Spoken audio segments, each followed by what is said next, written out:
another night, and another night talking about the threat of the conjurists. From his office to the right of the stairs on the 14th floor below, Callias Lupin made his way to the black stone-lined office at the floor's center, the centuries-old meeting place for the ministerial cabinet. This place, and that of the Wizengamot, was said to have been a place for governmental and legal meetings before even the building stood. A good many wizards had come and gone on that spot, leaving a sticky mess, in some cases, policies debated, laws brought into being. This meeting, to which Callias was walking, not too quickly, and not too slowly, was just one tiny grain of sand on a beach of political precedent. Callias was, as usual, the first to arrive. He usually was, for his tradition of dawn meetings, though now long accepted by his peers, was still not entirely popular. It didn't matter. When another chief minister was appointed, they could choose their preferred meeting time. It was causing a little disgruntlement at the present time due to the frequency of cabinet meetings, of which there had been several, of late. The oak table, 20 feet at its widest diameter, oval, and thick, hovered above the floor. A further score of chairs ran around its perimeter, empty, as yet, waiting to be occupied by half-awake wizards beginning their day at 4 with the meeting before their day's work began, before it wore on to night and security work. "Our agenda today," began Callias, rehearsing in his mind what he would say to the assembled cabinet, "is as follows. The conjurist threat, our response to it, implications of the threat to domestic security, and finally, educational matters." As he outlined the details for each of these points in his mind, the chief minister of the Ministry for Magic, sharing an equivalent role to that of the non-wizard prime minister in this combined government, paced around the obsidian office, dark as night but illuminated with flaming torches thrust into the walls at intervals. It didn't take long before the first wizard ambled through the door. Mick Mullen, with his jaunty air and laid-back manner, strolled into the meeting room, coffee in one hand and cloak over one shoulder, which he swung over the back of one of the chairs before saluting Callias and winking. "Morning, Callias," he said. "A lovely morning for it, if you don't mind me saying so." Mick winked at him before leaning forward and taking a swig of his hot drink. "Imp brewed. Lovely." "Good morning, Mick," nodded Callias, before his eyes flicked to the door again as the other Mullen brother, Dave, entered, in not quite such a casual way. "You're here already, Mick?" yawned Dave. "Oh, morning, Callias," he added, nodding towards the chief minister. Sitting opposite his brother, he placed a pile of paperwork sheathed within brown files neatly on the desk. The room soon filled. Lucius Malfoy was next to arrive, his aristocratic gait and dress disguising a quite forward-thinking wizard with a modern outlook. Another 15 wizards and witches later, department heads and appointed ministers, sitting and standing as they arrived, informally chatting as they waited, as ever, for Gregor, head of the Department of Mysteries, to make an appearance. "My good wizard folk of our ministry," began Callias at length, as all of the cabinet who he was expecting, bar one, arrived in ones and twos, settled and waited. "It is good news indeed. Our efforts, given not lightly, to the threat that hangs in the shadow of our nation, are beginning to pay. Our sustained work, our collective endeavor, to uphold our laws in the light of the increasing threat to our national security has been both efficient and effective. Citizens, both wizardly and non, may rest easier." Callias began to pace, reading from his internal brief, uncommitted to paper, memorized. He watched as the cabinet members checked the agenda with the unfolding minutes, held forth before them, vertically, the items from the agenda disappearing from one and appearing on the other. "Our efforts have been complemented by the involvement of the reciprocators, who are only too willing, as ever, to support our cause in defense of wizard non-wizard interests." "Hear, hear!" exclaimed Mick, putting down his now empty coffee mug with which he had been playing. "Our efforts had averted several dozen incidents in the last week alone from escalating, and thus in all likelihood, a deterrent to many more. Mr. Furness will avail us of the details. Peaceable Furnace, Cabinet Minister for the Hovel Office, scraped back his chair on the polished stone floor, making the witch next to him wince at the sound. He too had a pile of papers assembled before him, and his thin fingers leafed over the cover of the first.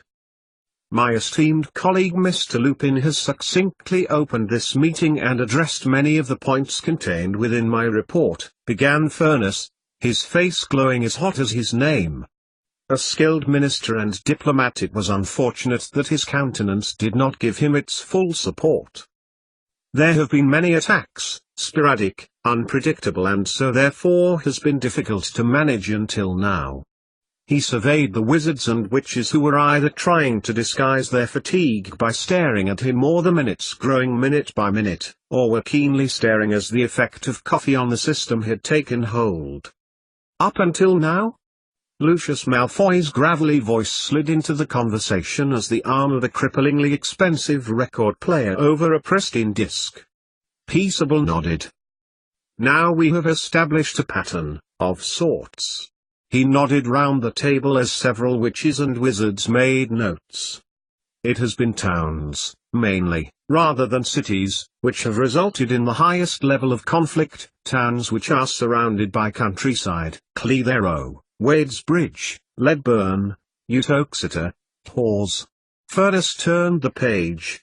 Hexham, Inverie, Pontwypandy, Halford, Brockenhurst.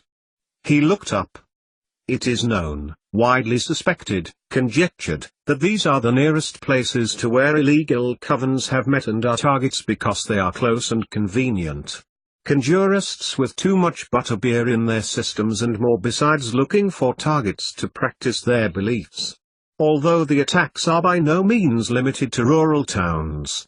Cities have had their fair share of conjurists and similar unrest. It could be far graver, interrupted Callias, anticipating the interjections that he expected from Herbert, an ancient wizard who was approaching 200 if he were a day, and whose role as head of defense seemed to involve his disagreeing with everything anyone said, and a couple of other witches, Dulcie Dainty, head of the Control of Magical Creatures Department, and Jane Jones, deputy to the head of Wizardly Transport. Her superior had been delayed at the last moment by a fault in the Inter-European Flu network and was currently flying back to London by Broome. All three lowered their hands as he spoke. Had we not acted to derail a coordinated attack, had we not acted together, if we continue to do so, we may prevent conjurism from taking hold, as an ideology as well as a cause. But does this not show that some areas of our society feel disenfranchised? A witch, the head of the Magical Environmental Protection Agency, raised her hand. Clearly that some will follow this. I've seen some of the people who've been arrested and they're educated, worldly. They're not sheep, to be led. There are plenty of sheep, as well as dragons. Demescu Jewel, head of the Auras, tired from his lack of sleep that night but infused with caffeine, banged his fist on the table. We've got them. We have. Many of the ministers nodded, including Callias. A few did not. Miss Fortescue was one of them. She sat, stony-faced, waiting for the room to fall silent. Evelyn Fortescue, a thin witch of Cleus's agent who had been his main and closest rival at his election 2 years before to chief minister. It had been close, very close, and it had only been because of joint role as head of the reciprocators with Snape that he had influence over moderating force, which had swung it. Evelyn's stance in all things wizardly was conservative, cautious and guarded, and her provocations reflected this in her role in the Magical Environment Protection Agency, which, amongst other functions, was involved in the preservation of magical culture. As predicted, Evelyn Fortescue got to her feet. They are seeking reassurance in their lives, she began, as the silent room stared at her, owlishly. These wizards, whether inciting the violence you describe or condone it, clearly feel there is nothing that this ministry for magic, can offer them in defense of their beliefs. Leave ideology to covens, let the druids handle them. Miss Fortescue's eyes narrowed at Demescu Jewel, who had spoken, and Peaceable Furnace, Dave Mullen, and even the inscrutable Lucius Malfoy nod. Yes. We have. Evelyn nodded, glancing at Kilius. And look where this has got us. You've told us here, Chief Minister, that defense strategies and deterrents are working. Were we to appeal to the wizards we are imprisoning, were we to make them feel we have something that they can relate to, perhaps they would not seek solace in our old magic? Indeed, interrupted Herbert, his voice cracking as he contributed. But the Druids a long time ago indeed. There are plenty of powerful wizards who carry this mantle, if not the name, responded Dave Mullen. Some might even say such wizards were in this very room.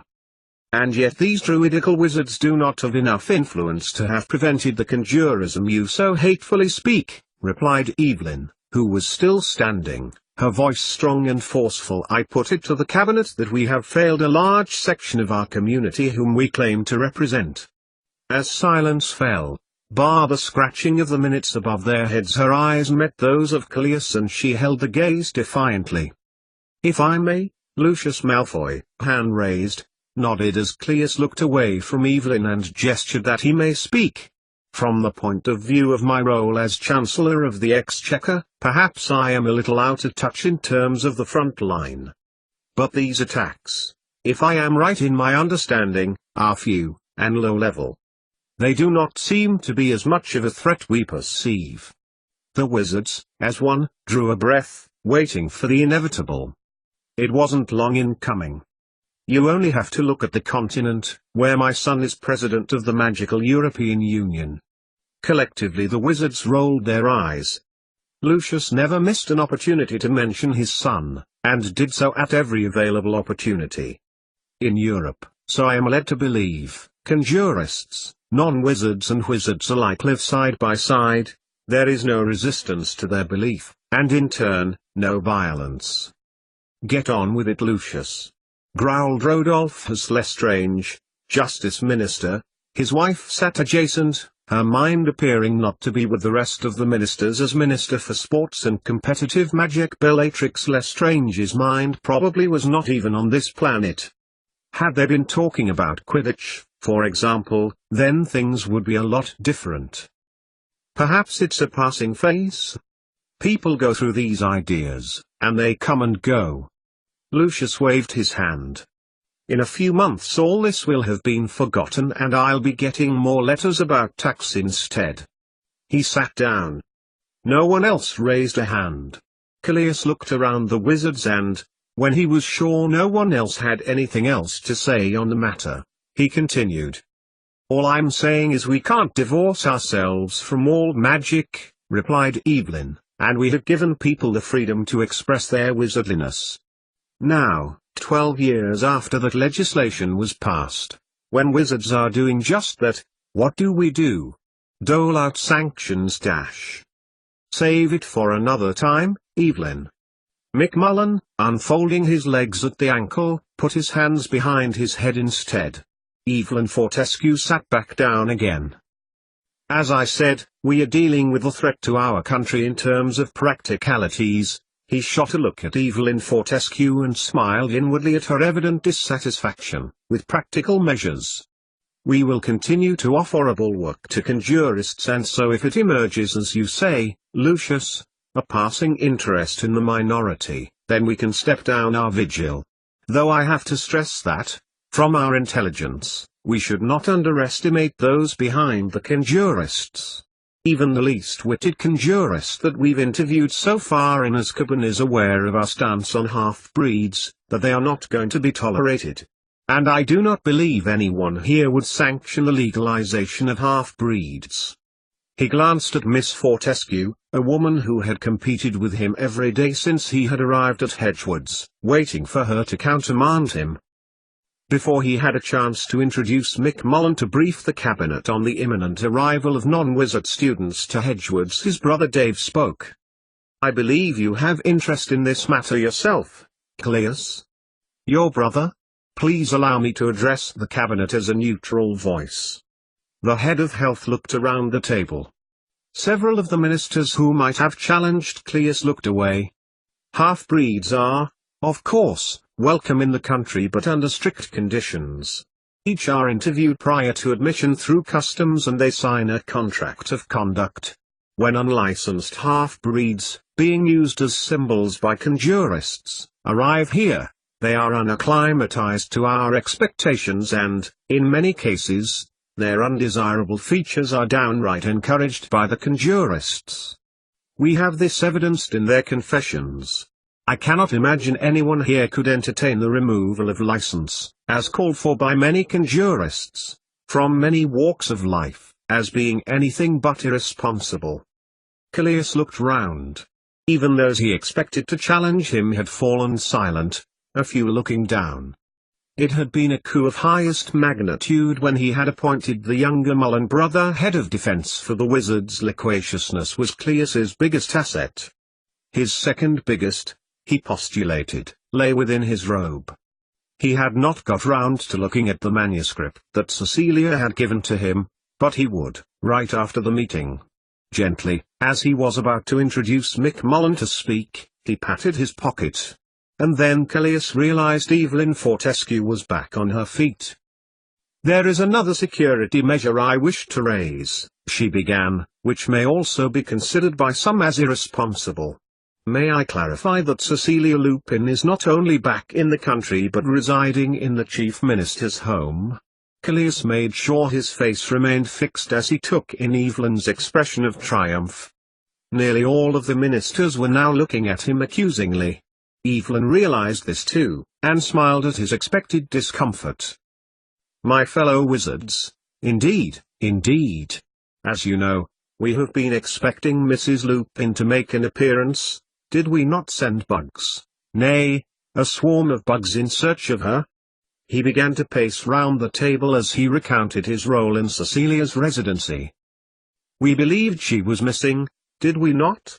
I personally believed her to be captured by conjurists, European conjurists at that, those who we suspect to be involved in the uprising of conjurism in Britain today. Had she have been, I suspect her life probably wouldn't have been worth living, for Cecilia would not have revealed her work for the sake of her son. Why, it was for her son's sake that she abandoned her post at Durmstrang and returned to where she knew he would be. And how is any of this meant to reassure us? A security threat in non-wizard form has taken it upon herself to disobey you, to be, as you say yourself, with her son." Evelyn continued to smile. Callias fixed her with a neutral glance. "Please do not let yourselves believe that Mrs. Lupin's role is over. Far from it. And what reassurances do we have? This time it was Herbert who croaked the thoughts of many into being. Only one, that I have her under control." "You've said that before," replied Evelyn Fortescue, and several others nodded. "All is in hand. And she has been most useful to our cause." Callias changed the subject while pretending he hadn't. "Speaking of Europe, we are still waiting to hear from several of our agents from Europe, Milo Jakeman, Felicity Bell, and Henrietta Edwards.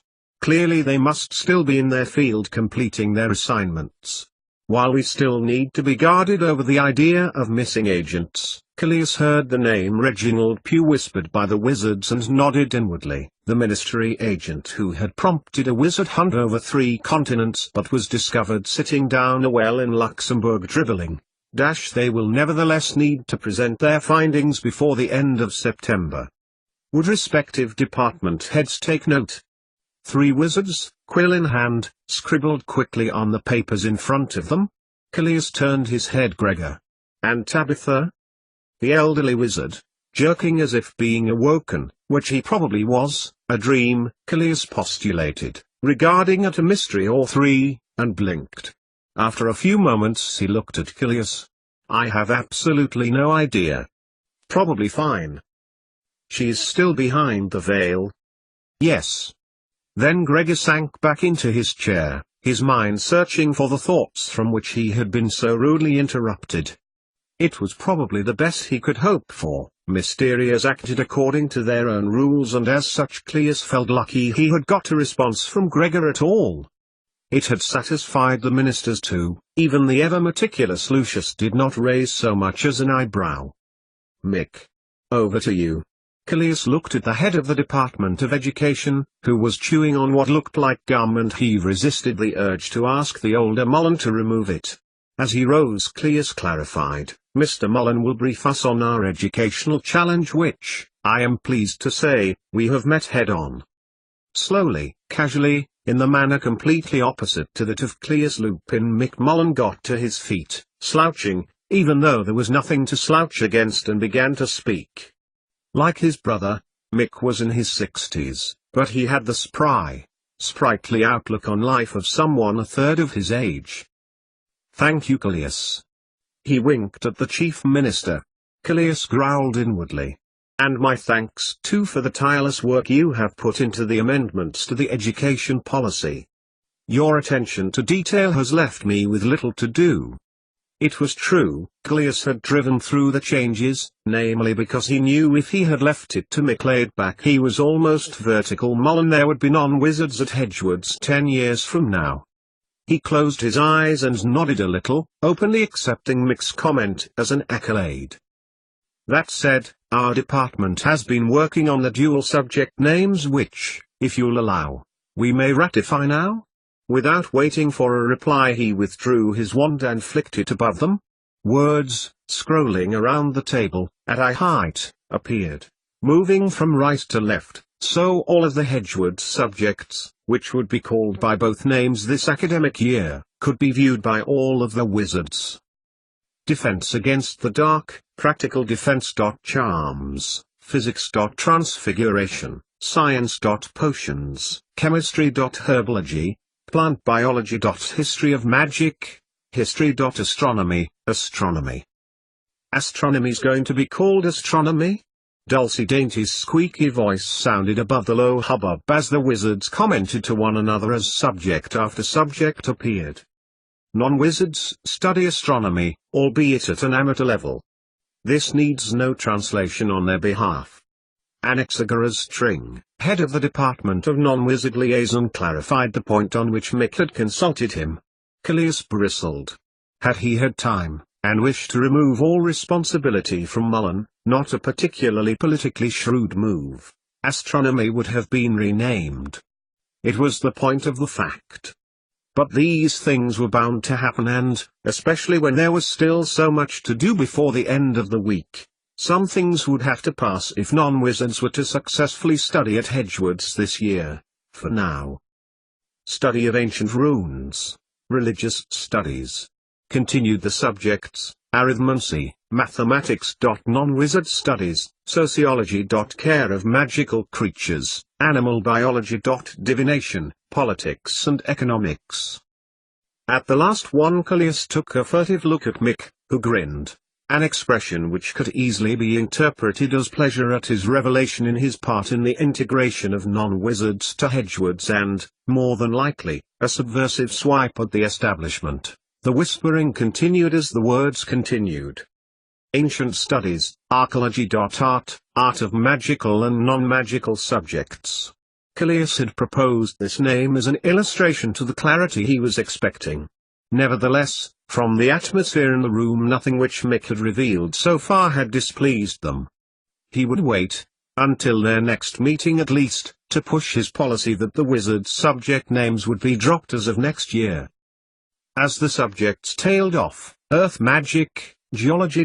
Music, magical and non-magical music. Mick waited for the discussions between adjacent wizards to die off. You will notice that one subject, Ghoul Studies, has been temporarily withdrawn this year while its content is reviewed and a suitable title considered. One has been added with only its non-wizard name, language of spells and what they mean. Any questions? He looked around as precisely no wizards raised their hands. He suspected there wouldn't be.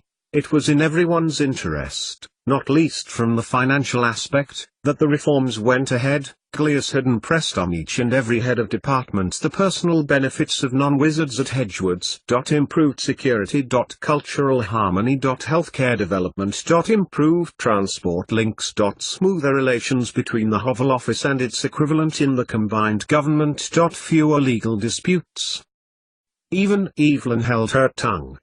She was fiercely against anything which might sully the noble history and culture of wizards, but even she had been reluctantly swayed on the argument that both of these would be strengthened rather than weakened when non-wizards truly understood wizards.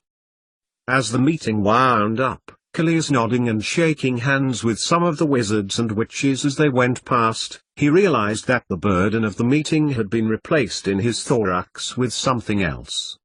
The room emptied and he sat down, the dark tiles now empty of feet, the minutes devoid of additions and now on the desks of all department heads in their entirety.